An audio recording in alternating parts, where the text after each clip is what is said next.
ಛೇ, ಎಂತ ಕೆಲಸ ಮಾಡ್ಬಿಟ್ಟೆ. ನನ್ನ ಹಿತ, ನನ್ನ ಕಂದಮ್ಮ ಅವಳು.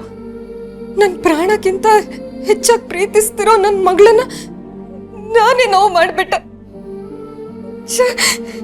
ಅವಳು ಅವಳು ಅಮ್ಮ ಅಂತ ಕೂಕೊಂಡಾಗ ನಾನೇ ಸುಟ್ಟಾಕೋಬೇಕು ಅಂತ ಅನಿಸ್ತು.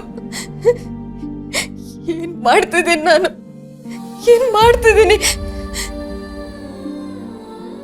ಛೇ, ನಾನು ಒಬ್ಳು ತಾಯಿನ ನನ್ನ ಮಗಳಿಗೆ ನಾನೇ ಶತ್ರು ಆಗ್ಬಿಟ್ಟೆ. ನನ್ನ ಮಗಳನ್ನ ನನ್ನಿಂದಾನೆ ಕಾಪಾಡ್ಕೊಳ್ಳೋದಕ್ಕಾಗಲ್ಲ ಅಂದ್ಮೇಲೆ ನಾನು ಯಾಕೆ ಇಲ್ಲಿರ್ಬೇಕು? ನಾನು ಇಲ್ಲಿಂದ ಏನ್ ಮಾಡ್ಬೇಕಾಗಿದೆ? ಯಾರಿಂದ ಯಾಕೆ ಏನ್ ತೊಂದರೆ ಆಗ್ತಿದೆ ಅಂತ ಗೊತ್ತಿದ ಮೇಲೂ ನನ್ನ ಕೈಯಿಂದ ಏನೂ ಮಾಡಕ್ಕಾಗ್ತಿಲ್ಲ, ನನ್ನ ಕೈಯಿಂದ ತಡಿಯಕ್ಕಾಗ್ತಿಲ್ಲ. ಯಾಕೆ ದೇವ್ರೆ, ಯಾಕೆ ಹೀಗೆ ಮಾಡ್ತಿದ್ಯಾ? ಯಾರನ್ನ ನಾನು ಪ್ರಾಣಕ್ಕಿಂತ ಹೆಚ್ಚಾಗಿ ಪ್ರೀತಿಸ್ತೇನೋ ಅವರನ್ನೇ ನೋಯಿಸುವಂತ ಶಿಕ್ಷೆ ನನಗೆ ಯಾಕೆ ಕೊಡ್ತಾ ಇದೆಯಾ? ಮಾಳ್ವಿಕಾ ಆಡ್ತಿರೋ ಮಾಟ ಮಂತ್ರದ ಮುಂದೆ ನನ್ನ ತಾಯಿ ಪ್ರೀತಿ ಸೋತೋಯ್ತಾ? ನನ್ನೇ ನೋಡಿ ನನ್ನ ಮಗಳು ಹೆದರ್ಕೋತಿದ್ದಾಳೆ ಅಂದ್ಮೇಲೆ ನಾನು ಯಾಕೆ ಈ ಮನೆಯಲ್ಲಿ ಇರಬೇಕು? ಐ ಆಮ್ ಸಾರಿ ಚಿನಿ, ಈ ನಿನ್ ಪಾಪಿ ಅಮ್ಮನ ಕ್ಷಮಿಸ್ಬಿಡು. ನಾನಿನ್ನೂ ನಿನಗೆ ನೋವು ಕೊಡೋ ಬದಲು ನಾನೇ ಇಲ್ಲಿಂದ ಶಾಶ್ವತವಾಗಿ ಹೊರಟೋದ್ರೆ ಒಳ್ಳೇದು. ಹೌದು, ಒಳ್ಳೇದು. ಆದ್ರೆ ನಿನ್ನ ಈ ಮಾಟಗಾತಿ ಮಧ್ಯೆ ಬಿಟ್ಟು ನಾನು ಹೇಗೆ ಹೋಗ್ಲಿ ಚಿನ್ನಿ? ನನ್ನ ಮನ್ಸೊಪ್ಪಲ್ಲ ಚಿನ್ನಿ. ನಾನೇನ್ ಮಾಡ್ಲಿ?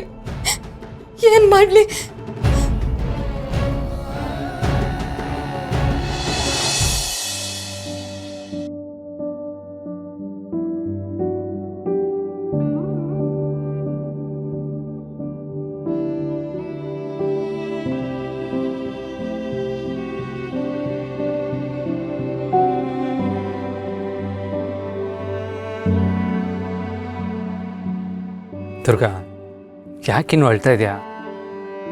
ಹಿತ ಆರಾಮಾಗಿ ಮಲಗಿದಾಳಲ್ಲ? ಇಲ್ಲ ಬಾಸು, ಪುಟ್ ಮೇಡಮ್ ಪ್ರಜ್ಞೆ ತಪ್ಪಿದಾಗ ನನಗೆಷ್ಟು ಭಯ ಆಗೋಯ್ತು ಗೊತ್ತಾ? ಅವಳು ನೋವಿಂದ ಅಳ್ತಿರೋದನ್ನ ನನ್ನಿಂದ ತಡ್ಕೊಳಕ್ಕೆ ಆಗ್ತಿಲ್ಲ ಬಾಸು. ನಾನೇ ಅವಳನ್ನ ಸರಿಯಾಗಿ ನೋಡ್ಕೋತಿಲ್ಲ ಅಂತ ಅನಿಸ್ತಿದೆ. ಹಾಗೆಲ್ಲ ಅನ್ಕೋಬೇಡ ದುರ್ಗಾ. ನೋಡು, ಚಿಕ್ಕ ಮಕ್ಕಳು ಅಂದರೆ ಹೇಳೋದು, ಬೀಳೋದು, ಪೆಟ್ ಮಾಡ್ಕೊಳ್ಳೋದು ಇದೆಲ್ಲ ಕಾಮನ್ನು. ನೀನು ಚಿಕ್ಕವಳಿದ್ದಾಗ ಬಿದ್ದೇಟ್ ಮಾಡ್ಕೊಂಡಿಲ್ವಾ? ನಮ್ಮ ವಿಷಯ ಬೇರೆ ಬಾಸು. ಆದರೆ ಪುಟ್ ಮೇಡಮ್ಗೊಂದು ಚಿಕ್ಕ ಗಾಯ ಆದರೂ ನನ್ನಿಂದ ತಡ್ಕೊಳಕ್ಕಾಗಲ್ಲ. ದುರ್ಗಾ, ಹಿತ ಜಸ್ಟ್ ಎಡೂ ಬಿದ್ದಿದ್ದಾಳಷ್ಟೇ, ಅದಕ್ಕೆ ಯಾಕೆ ಇಷ್ಟು ನೊಂದ್ಕೋತಾ ಇದೆಯಾ? ನೋಡು, ನಿಂಗೆ ಹಿತ ಮೇಲೆ ಎಷ್ಟು ಪ್ರೀತಿ ಇದೆ ಅಂತ ನಂಗೆ ಚೆನ್ನಾಗಿ ಗೊತ್ತು. ನೀನು ಅವಳ ಹತ್ರ ಇರೋವರೆಗೂ ಅವಳಿಗೆ ಏನೂ ಆಗಲ್ಲ ಅನ್ನೋ ನಂಬಿಕೆ ನನಗಿದೆ.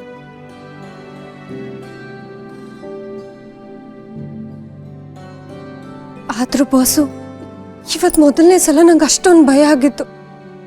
ಪುಟ್ ಮೇಡಮ್ ಹಣೆಗೆ ಏಟ್ ಬಿದ್ದಿದ್ದು, ಅವಳ ಅಮ್ಮ ಅಂತ ಕಿರ್ಚಿದ್ದು, ಇದೆಲ್ಲ ನನ್ನ ಕಿವಿಲಿ ಇನ್ನೂ ಹಾಗೆ ಇದೆ.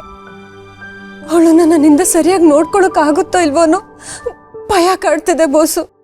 ದುರ್ಗಾ, ಇವತ್ತು ನೀನಿದ್ದಕ್ಕೇನೆ ಅವಳಷ್ಟು ಬೇಗ ಸಮಾಧಾನ ಆಗಿದ್ದು. ಇವಾಗ ನೋಡು ಎಷ್ಟು ಆರಾಮಾಗಿ ಮಲಗಿದಾಳೆ ಅಂತ. ಇನ್ಯಾವ ಭಯನೂ ಇಲ್ಲ.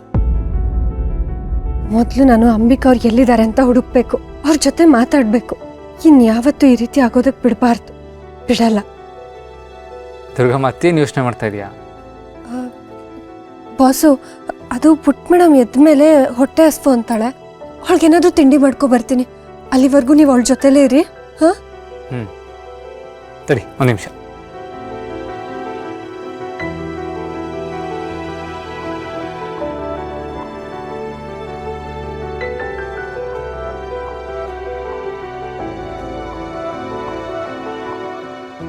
ದುರ್ಗಾ, ನಿನಗೆ ಗೊತ್ತಿಲ್ಲ, ಈ ಮನೆಗೆ ಬಂದಮೇಲೆ ಹಿತಾಗಿ ಒಬ್ಬ ಹೆತ್ತ ತಾಯಿನೇ ಸಿಕ್ಕಾಗಿದೆ. ಅಂಬಿಕಾ ಹೋದ್ಮೇಲೆ ಅವಳ ಜಾಗನ ಯಾರೂ ತುಂಬಕ್ಕಾಗಲ್ಲ ಅಂತ ಅಂದ್ಕೊಂಡಿದ್ದೆ. ಆದರೆ ಈ ನಿನ್ನ ಪ್ಯೂರ್ ಪ್ರೀತಿ ನೋಡಿದ್ರೆ ಅಂಬಿಕಾನೇ ನಿನ್ನ ರೂಪದಲ್ಲಿ ಬಂದು ನನ್ನ ಮಗುನ ನೋಡ್ಕೋತಿದ್ದಾಳೆ ಅಂತ ಅನ್ನಿಸ್ತಾ ಇದೆ.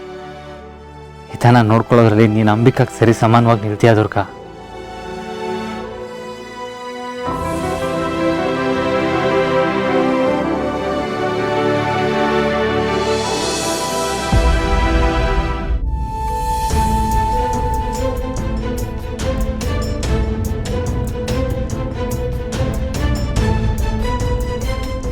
ಅಂಬಿಕಾ ಅವರೇ, ನೀವು ನಿಮ್ ಹಿಡಿತದಲ್ಲಿಲ್ಲ ಸರಿ, ಆದ್ರೆ ನನ್ ಜೊತೆ ನೀವು ಚೆನ್ನಾಗಿ ಮಾತಾಡ್ತಿದ್ದೀರಲ್ಲ. ಇವತ್ ನಿಮ್ಮಿಂದ ಪುಟ್ಟ ಮೇಡಮ್ಗೆ ಗಾಯ ಆಯ್ತು. ಇದು ಕೈ ಮೀರಿ ಹೋಗ್ತಾ ಇದೆ. ಏನು ಸರಿ ಇಲ್ಲ, ಇಲ್ಲಿ ಯಾವ್ದು ಸರಿ ಹೋಗ್ತಿಲ್ಲ.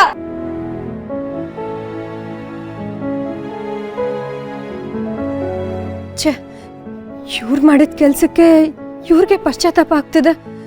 ನಾನು ಹೇಗೆ ಇವ್ರ ಮೇಲೆ ಕೋಪ ಮಾಡ್ಕೊಳ್ಳಿ? ಅಂಬಿಕಾ ಅವ್ರೆ, ಪುಟ್ಟ ಮೇಡಮ್ಗೆ ಚಿಕ್ಕ ಗಾಯ ಆಗಿದೆ ಅಷ್ಟೇನೆ. ಹೆದರ್ಕೊಂಡಿದ್ದಾಳೆ. ಬಾಸ್ ಅವಳನ್ನ ಮಲಗಿಸ್ಕೊಂಡಿದ್ದಾರೆ.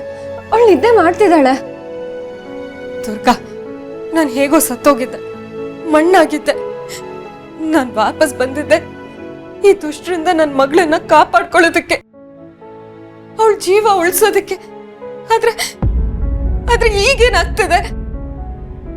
ಮಗಳನ್ನ ಕಾಪಾಡ್ಕೊಳ್ಳೋದಕ್ಕೆ ಬಂದವಳು ನಾನೇ ನನ್ನ ಮಗಳಿಗೆ ಗಾಯ ಮಾಡ್ಬಿಟ್ಟೆ. ಅಂಬಿಕಾ ಅವ್ರೆ, ನೀವೇನು ಅವಳಿಗೆ ಹೊಡಿಬೇಕು ಅಂತ ಹೊಡೆದಿದ್ದಲ್ವಲ್ಲ? ಆದ್ರೂ ಅವಳಿಗೆ ಏಟಾಯ್ತು ತಾನೆ. ನಾನೇ ಅವಳಿಗೆ ಅಪಾಯ ಮಾಡ್ತಿದ್ದೀನಿ ಅಂತ ನಿನ್ಗೂ ಅನ್ನಿಸ್ತು ತಾನೆ? ಹಾಗೇನಿಲ್ಲ. ಸುಳ್ಳು ಹೇಳ್ಬೇಡ ದುರ್ಗಾ. ನಿನಗೆ ಹಾಗನ್ಸಿದ್ದಕ್ಕೆ ನೀನ್ ಹಿತನ ಕಾಪಾಡ್ಕೊಳ್ಳೋದಕ್ಕೆ ಬಂದಿದ್ದು. ಸಮಾಧಾನ ಮಾಡ್ಕೊಳ್ಳಿ ಅಂಬಿಕಾ ಅವ್ರೆ. ಹೇಗೆ ಸಮಾಧಾನ ಮಾಡ್ಕೊಳ್ಳಿ ದುರ್ಗಾ? ಹೇಗೆ? ನನ್ನಿಂದ ತೊಂದರೆಗಳಾಗ್ತಿರೋದು ಒಂದ ಎರಡ? ನನ್ನಿಂದ ಅಪಾಯ ಆಗ್ತಿರೋದು ಒಬ್ರಿಗ ಇಬ್ರಿಗ? ಅವತ್ ನಿನ್ನ ಮೆಟ್ಲಿಂದ ತಳ್ದೆ, ಆ ದಮ್ಮು ಕೈ ಮುರ್ದೆ, ಆ ಟೀಚರ್ ಕತ್ತನ್ನ ಹಿಸ್ದೆ. ಅಷ್ಟೇ ಯಾಕೆ, ನಿಮ್ ಬೆಡ್ಡಿಗೂ ಬೆಂಕಿ ಹಚ್ದೆ.